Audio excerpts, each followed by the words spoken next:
शिवाजी महाराज, रयतेचा राजा छत्रपती शिवाजी महाराज, निश्चयाचा बाबरू, निश्चयाचा बाबरू, भाऊचाराचा दारू, भाऊचाराचा दारू, अखंड स्थितीचा निर्धारू, अखंड स्थितीचा निर्धारू, श्रीमंत योगी, श्रीमंत योगी, सन्मान्य व्यासपीठ व तरील गुरुजन आणि इथे उपस्थित असलेल्या माझ्या शिवभक्त बंधू भगिनींनो, मी आज एका अशा महापुरुषाबद्दल बोलणार आहे ज्याचे नाव जरी घेतले तरी अंगावर रोमांच उभे राहतील आणि रक्त सळसळू लागते.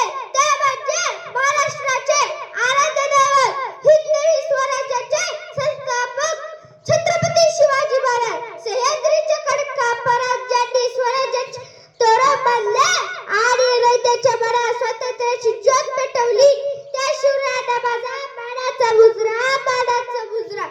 मित्र, 19 फेब्रुवारी 1630 रोजी 19 फेब्रुवारी 1630 रोजी शिवनेरी गडावर एका वाघाचा जन्म झाला. आई जिजाऊच्या संस्कारांनी आणि बाई शिवबा वडील शहाजीराजांच्या स्वप्नाने बाई शिवबा घडत होता. लहानपणीच्या अन्यायाविरुद्ध लढण्याचे धडे त्यांना मिळाले होते. वयाच्या अवघ्या 16 वर्षी रामेश्वराच्या मंदिरात रक्ताचा अभिषेक करून महाराजांनी शपथ घेतली की हे स्वराज्य कोणत्या एका जातीचे किंवा धर्माचे नव्हते, तर ते होते इथल्या मातीचे, इथल्या शेतकऱ्याचे आणि 18 पगड जातीच्या रयतेचे. आज आपण भारतीय नौदलाचा अभिमान बाळगतो. त्याचे जनक कोण? तर छत्रपती शिवाजी महाराज. तर छत्रपती शिवाजी महाराज. शिवाजी महाराजांचे जीवन म्हणजे संघर्षाचा एक गाथा आहे. त्यांच्याकडे मुघलांसारखे आपण सैन्य नव्हते ना, सोन्याचे डोंगर होते.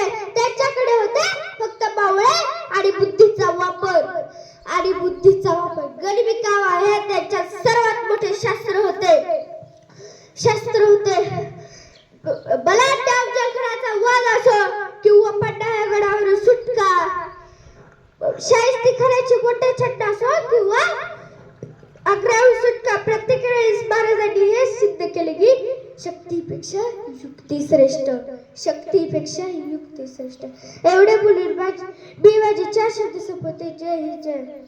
छत्रपती शिवाजी महाराज की, छत्रपती संभाजी महाराज की.